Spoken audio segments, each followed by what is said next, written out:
រឿងខ្នោះស្នេហ៍ទេវបុត្រកំណាចភាគទី3អេវិនមើលដល់ចិត្តរំភើបគេមិនដែលជួបស្រីណាដែលបង្ហាការៈផ្អែមល្ហែមគួរឲ្យស្រឡាញ់និងគួរឲ្យប្រាថ្នាដោយស្រីតូចម្នាក់នេះនាងមកទីនេះធ្វើអី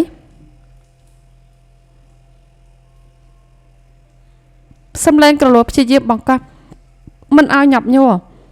ទាំងដែរម្ចាស់ខ្លួនក៏បានលឺថាសំឡេងមើងម៉ាត់របស់ខ្លួនដូរមិនតិចទេវាញ័ររហូតគួរឲ្យចង់សើចតែនាងក្រមុំដែលដេកលះលហើយនៅក្រោមរាងកាយនោះមិនទាន់បានសង្កេតដោយសារតែនាងញាប់ញ័រមិនចាញ់គ្នាដែរបេះដូងលោតញាប់គ្រប់វត្ថុហាក់ដូចនៅក្នុងសញ្ញកាសរៀងស្ដាងមានអារម្មណ៍ថាខ្លួនអាចអណ្ដែតបាន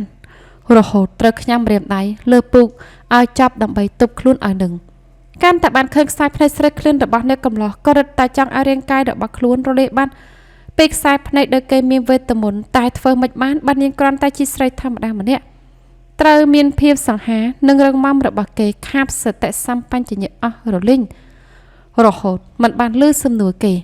ថាម៉េចគេសួរម្ដងទៀតឲ្យខ្លាចបៀកខ្លួនឲ្យផ្អឹបលើរាងស្ដាងដោយការតាំងចិត្តអេវិនត្រូវរអ៊ូជេក្នុងចិត្តចាប់ចម្ពាក់គ្នាពេលដាំទ្រូងនាងផ្អឹបសាច់របស់គេយ៉ាងណែបនិតភាពណែបនិតតែនាំឲ្យគេលះបង់សតិហើយចាត់ការធ្វើតាមធម្មជាតិដែរនាំទៅវាប្រហែលមិនខុសទេមែនទេគឺក្នុងពេលដែលនាងក្រមុំមកគេសន្ធឹងខ្លួនឲ្យគេមើលដល់លើក្រេបបែបនេះអេវិនគិតក្នុងចិត្តហើយលះបង់គ្រប់យ៉ាងអស់រលីងបបោមាត់បានរួមផ្អឹបបបោមាត់ស្រស់ស្អាតយ៉ាងរហ័សហើយវាមានអំណាចណាស់ដែលធ្វើឲ្យនាងក្រមុំញាប់ញ័រដោយត្រូវចរន្តអគិសនីរត់ឆ្លងកាត់រាងកាយគេញញឹមពេលទទួលដឹងដល់ភាពមិនដឹងខ្យល់អីរបស់នាងយូរ៉ាគិតអ្វីមិនចាញ់ពេលត្រូវគេប្រឡោមណែបនិតជាលើកដំបូងនេះជាការថាបដំបូងដែលនាងមិនចង់ឲ្យអ្នកណាតម្រាំតែបានជួបគូស្នេហ៍ពិតប្រាកដតែពេលនេះបែរជាត្រូវលូកលាន់ដល់មិនតាន់ត្រៀមខ្លួននឹងបេះដូង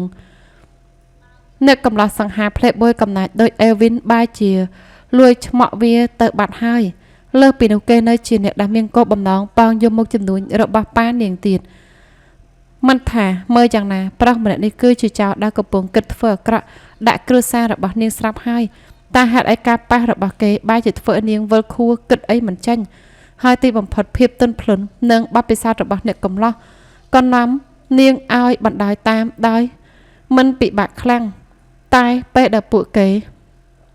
បំរុងបោះជំហានឆ្លងកាត់តាមគន្លងធម្មជាតិឋានសួគ៌ដែលកំពុងឃើញលំនៅចំពីមុខក៏រលាយអស់ពេលបានឮសំឡេងគោះទ្វារនិងសំឡេងញញឹមរបស់អ្នកណាម្នាក់អេវិនយូរ៉ានៅជាមួយកូនដែរទេម្ដាអើយហេតុអីក៏ចិត្តអាក្រក់ចំពោះអេវិនថ្នាក់នេះ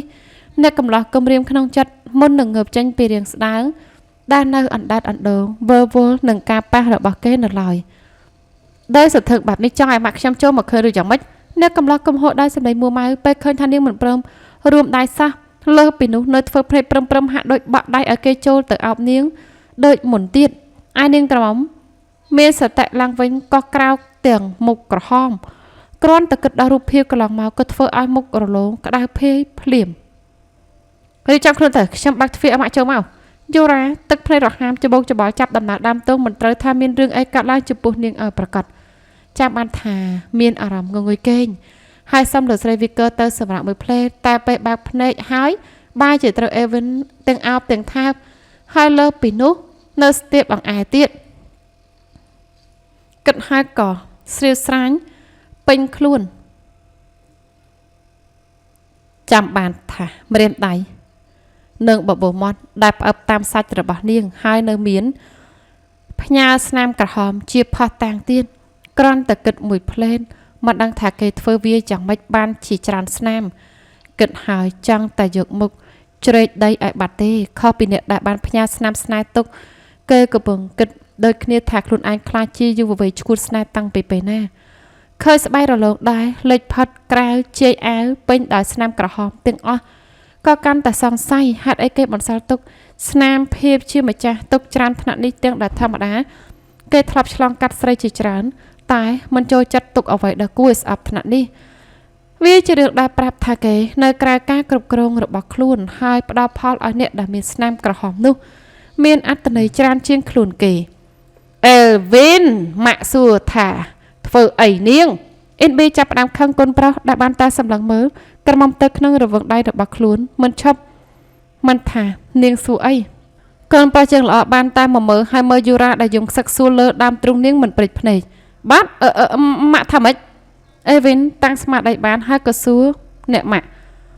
នឹកស្អប់យូរ៉ាមិនបាត់ដែលនាងធ្វើគេមានអាការៈធ្ងន់ថ្នាក់នេះម៉ាក់សួរថាធ្វើអីនាងហើយស្លាប់ហើយម៉ាក់ផ្ញើអីមិនដែលបានសោះលោកស្រីវិកក៏ដំឡើងសម្លេងខ្ពស់នាំឲ្យជាចាំកម្ៅរបស់កូនប្រុសលើកឡើងដែរម៉ាក់ថាម៉េចខ្ញុំមិនយល់គឺប្រាប់ហើយនោះអីថាម៉ាក់ផ្ញើនាងហើយនេះហេតុអីកូនញោះនាងអេវិនម៉ាក់អស់សង្ឃឹមចំពោះកូនពិតមែនទោះមកនិយាយបែបនោះតើអ្នកណាទៅដឹងថានៅក្នុងចិត្តកំពុងស្រែកហូរយ៉ាងរីករាយអ៊ីនប៊ីញញឹមពេលឃើញទឹកមុខជិតស្លាប់របស់កូនប្រុសច្បងការងារនេះមើលទៅងាយជាងអ្វីដែលនាងគិតរាប់សិបដងពេលនេះនាងគិតថាអេវិននៅមិនទាន់បានធ្វើអីក្រមុំតូចដែលនៅក្នុងរង្វង់ដៃនាងតែថាមិនយូរទេអេវិនប្រកាសជាមានចៅតូចៗឲ្យនាងបីកែយើងមិនបានយូរ៉ាដែលសង្ងំនៅក្នុងរង្វង់ដៃនោះចាប់ផ្ដើមរដាក់រដប់ពេលបាត់សន្តានាម៉ាក់កូនកាន់តែជ្រាលជ្រៅម៉ាក់ឆ្លងទឹកក្តៅមុនកូនយូរ៉ារឿងបែបនេះមនុស្សស្រីខូចខាតខ្លាំងណាស់យ៉ាងណាត្រូវតែផ្ចាប់ពាក្យមុនអ៊ីនប៊ីនិយាយយ៉ាងទន់ភ្លន់ហើយរៀបផែនការក្នុងចិត្តជារឿយៗសង្ស័យភាពកំណាញ់របស់នាងមានច្រើនជាងប្តីដែលតាមតែចិត្តដូចអេរ៉នហើយការមើលថាកូនប្រុសដល់តែ5នាក់ទៅនារីទន់ភ្លន់ដោយអ៊ីនប៊ីคล้ายជាលោកស្រីវិកឺដែលគ្រប់គ្នានៅក្នុងផ្ទះព្រមលុតក្រាបតាមផ្ចាប់ពាក្យសំដីខ្លីពីម៉ាត់នោះដូចជារន្ទះបាញ់ចាំកំឡោះក្រមុំទាំងពីរភ្លាមមែនម៉ាក់នឹងទៅនិយាយជាមួយលោកប៉ានិងអ្នកផ្ទះរបស់កូនណាយូរ៉ាតែថាអត់ទេគឺថាខ្ញុំលោកយូមីនប្រហែលមិនពេញចិត្តប្រហែលទេដែលកូនស្រីតែមួយត្រូវគេឆាឆៅបែបនេះឲ្យម៉ាក់ចាត់ការទៅណាទុកចិត្តចោះម៉ាក់នឹងមិនប្រាប់រឿងដែលកាត់ឡើងឲ្យប៉ាម៉ាក់របស់កូនដឹងទេចាប់ហើយម៉ាដាមវីកើម្នាក់នេះដឹងបានយ៉ាងម៉េចថានាងជាកូនស្រីរបស់លោកប៉ាយូមីនហើយនេះអេវិននឹងធ្វើយ៉ាងម៉េចចំពោះនាងទៅមើលខ្សែភ្នែករបស់គេចាស់ងាប់ហើយចាប់ហើយប្រកាសណាស់ថាយ៉ាប់បន្ទាប់ពីម៉ាដាមវីកើនិយាយដល់រឿងភ្ជាប់ពាក្យនឹងការរៀបការតែម្ខាងក៏ស៊ីពេចិត្តដល់ម៉ោងអាហារថ្ងៃត្រង់អ៊ីនប៊ីញញឹមពេញចិត្តតាំងពីពេលទៅរកប្តីដើម្បីត្រៀមកិច្ចការធំខុសពីកំឡោះក្រមុំទាំងពីរដែលអង្គុយស្ងៀមស្ងាត់មិនព្រមមើលមុខឬនិយាយគ្នាអីមួយម៉ាត់ថាមកពេលជីវិតមើលទៅដូចជាត្រូវស្រោបអស់ពីខ្លួនមិនសល់សូម្បីតែកម្លាំងធ្វើអីទាំងអស់មានរឿងអីកើតឡើងគេសួរខ្លួនឯងក្នុងចិត្តដោយសំណួរតែមួយយូរណាស់តម្រាំតែអេវិនកំរើកខ្លួនហើយធ្វើឲ្យយូរ៉ាភ្ញាក់មើលមុខគេដោយការផិតភ័យមិនបាច់ភ័យដល់ថ្នាក់នោះទេអ្នកនាងដែលអោបគ្នារមូលខ្លួនរួចហើយនោះអេវិនបញ្ឆិតបញ្ឈៀងដល់ការក្រឹកខ្នាំងណែលោកយូរ៉ាកុំហកចំតោះតែក៏ធ្វើបានត្រឹមតែមាត់ក្លាហានព្រឹកខ្សែភ្នែកមើលបានត្រឹមតែចុងចង្ការរបស់គេប៉ុណ្ណោះមិនហ៊ានខាត់ខ្សែភ្នែកមើលទៅកន្លែងផ្សេងទេងើបទៅរៀបចំខ្លួនខ្ញុំចេញទៅធ្វើការរឿងដែលកើតឡើងឆាប់រហ័សគួរឲ្យខ្លាចថែមទាំងតវ៉ាអីអ្នកម៉ាក់មិនបានអីមួយម៉ាត់នៃចំនួនដូចគេចាញ់ហើយឬហេតុអីខ្ញុំត្រូវទៅជាមួយលោកយូរ៉ាសួរទាំងភ័យខ្លាចពេលនេះបន្ទប់គេងធំទំនើបមានតែ2នាក់នាងខ្លាចថាគេស្ទុះលោតមកទៀតលើកនេះមិនប្រកាសទេនាងអាចមិនរួចពីកញ្ញាំរបស់គេក៏ថាបានចំណែកអេវិនពេលបានលឺសំណួររបស់នាងក្រមុំក៏ជ្រួញចិញ្ចាំដូចគ្នាមែនហើយនាំនាងទៅធ្វើអីបើចេះប្រកាសជាមានរឿងទៀតទើបចង់ដឹងសឹងតែខ្យល់ថារឿងយប់មិញកើតឡើងយ៉ាងម៉េចតែសំណាក់អាក្រក់ដែលគេត្រូវចូលប្រជុំរសៀលនេះព្រោះដូច្នេះការធ្វើតេស្តផ្ទាល់មាត់នាងត្រូវទុកសិនអញ្ចឹងនាងនៅនឹងហើយចាំខ្ញុំបញ្ជូនមេផ្ទះម្នាក់មកមើលថែទៅចោះអេវិនប្រាប់ដោយសំឡេងរាបស្មើហើយដើរចូលបន្ទប់ទឹកឲ្យយូរ៉ាច្បោកច្បល់ចំពោះជីវិតម្ដងទៀតតម្រាំតានាងតាំងស្មារតីបានហើយប្រាប់ខ្លួនឯងថាទៅឲ្យផុតពីទីនេះរាងខ្ពស់របស់អេវិនក៏ចេញពីបន្ទប់ទឹកព្រមជាមួយក្លិនសាប៊ូក្រអូបប្រហើណែនាងចង់ទៅណាទៅផ្ទះ គឺថាយ៉ាងម៉េចយើងគ្មានស្អីនឹងគ្នាទេមែនទេព្រោះដូច្នេះហើយខ្ញុំគិតថាចេញពីទីនេះល្អជាងដូច្នេះហើយក៏បើលុយ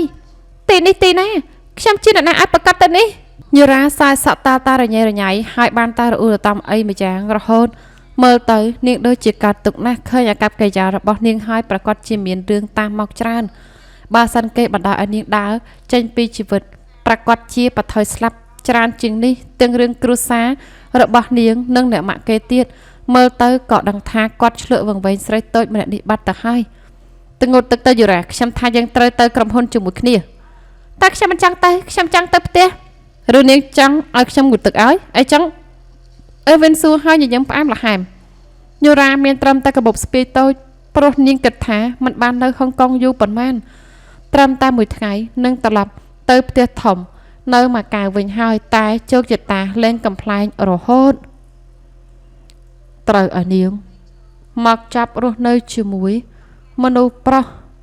គូឲ្យខ្លាចដោយអេវិនតលតែបានខោអាវប្រែនដល់ល្បីត្រូវបញ្ជាឲ្យយកមកឲ្យនាងដែលអ្នកបញ្ជាមិនយល់ពីខ្លួនឯងថាហេតុអីត្រូវជ្រើសរើសវាឲ្យម៉ត់ចត់ថ្នាក់នោះដែរហុចឲ្យដល់ដៃទៅហើយតែនាងមើលទៅដូចជាមិនសូវពេញចិត្តប៉ុន្មានអេវិនបានតលាក់ការសង្ស័យទុកក្នុងចិត្តព្រោះមិនដឹងថាហេតុអីនាងក្រមុំម្នាក់នេះចម្លែកខុសពីស្រីផ្សេងខ្លាំងម្លេះ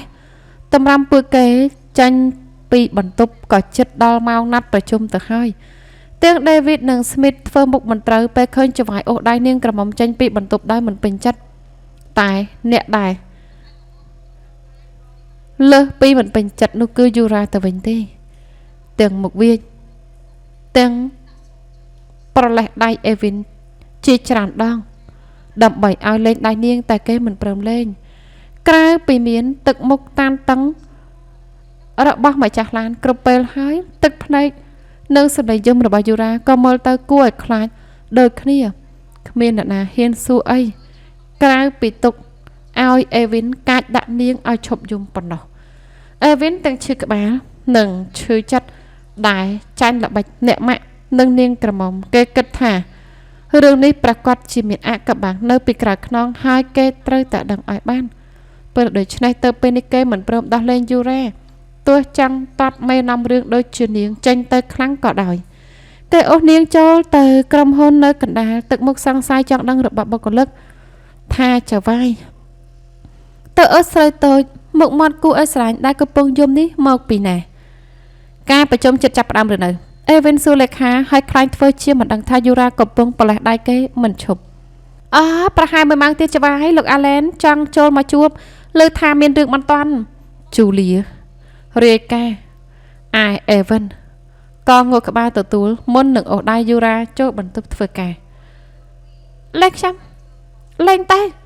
ហើយសំឡេងយូរ៉ាក៏ស្ងាត់បាត់បន្ទាប់ពីអេវិនបាត់ទ្វារបន្ទប់នោះទៅជូលីបញ្ជូនខ្សែភ្នែកជាសញ្ញាសួរទៅ David និង Smith ខ្ញុំក៏មិនដឹងដូចគ្នាដែរនៅនាង Julia ឬនេះត្រូវតែឲ្យ Madam Vicker ជាអ្នកអធិប្បាយហើយអ្នកខាងក្រៅកំពុងតែដកដង្ហើមដោយការធូរទ្រូងពេលសម្លេងស្រែករបស់ Yura ស្ងាត់តែថាខាងក្នុងវិញ Evin កំពុងតែមានអារម្មណ៍មិនល្អបំផុតគេច្រានរាងស្ដាងរបស់នាងឲ្យដួលទៅលើសាឡុងធំមួយនិងលើកដៃក្រសោបចង្កេះសំឡឹងមុខនាងដោយកំហឹងឆៅស្រែកទៅធ្វើដូចជាបាត់បង់ខ្លួនហើយអញ្ចឹងលើកយ៉ាប់មកឆ្កែខ្ញុំប្រកាសជាមិនព្រមលេងខ្ញុំទៅប្តឹងលោកប៉ាទៅនេះវាមានរឿងអីកើតឡើងឲ្យប្រកាសមានត្រឹមតែ2ថ្ងៃមិនដល់48ម៉ោងដល់នាងបោះជំហានចូលមកក្នុងជីវិតរបស់គេគ្រប់យ៉ាងក៏ប្រែពីបាត់ដៃជាខ្នងដៃអស់មិនគួរជឿថាដោយសារស្រីតូចម្នាក់នេះមនុស្សចិត្តអាក្រក់ឆ្លៀតឱកាសនាងកាន់គ្រប់យ៉ាងដែលនៅចិត្តដៃក្រវែងដាក់អ្នកកំឡោះមិនថាជាឯកសារឬប្រអប់กระดาษអនាម័យដែលនៅលើតុអេវិនមិនញាប់ញ័រសម្លឹងនាងមិនព្រិចភ្នែកទៀតខ្ញុំទៅវិញទេដែលត្រូវសួរនាងទៅធ្វើអីនៅបន្ទប់ខ្ញុំឲ្យប្រកាសភ្ញាក់ឡើងក៏ឃើញនាងអាក្រាតខ្លួនបញ្យុះខ្ញុំទៅហើយ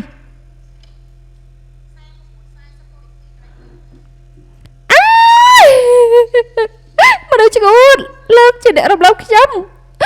មិនចឹងអឺវិនសំឡេងហៅឈ្មោះមិនមែនសំឡេងស្រែករបស់យូរ៉ាតែជាទីយាតទី2នៃត្រកូល Vicker ដែលស្ទុះចូលមកបន្ទប់ធ្វើការរបស់គេអាឡែនមានកែស្លាប់ហើយឈប់ភ្លាមណា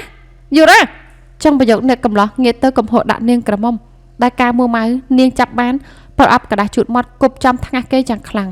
ទោះអាឡែនចំណាយចិត្តដល់ឃើញមានមនុស្សស្រីនៅក្នុងបន្ទប់ធ្វើការរបស់បងប្រុសតែគេមានរឿងបន្តន់ត្រូវនិយាយជាមួយសិនបងតែទេមានរឿងសំខាន់ណាស់អាឡែនប្រាប់ហើយស្ញើមុខបន្តិច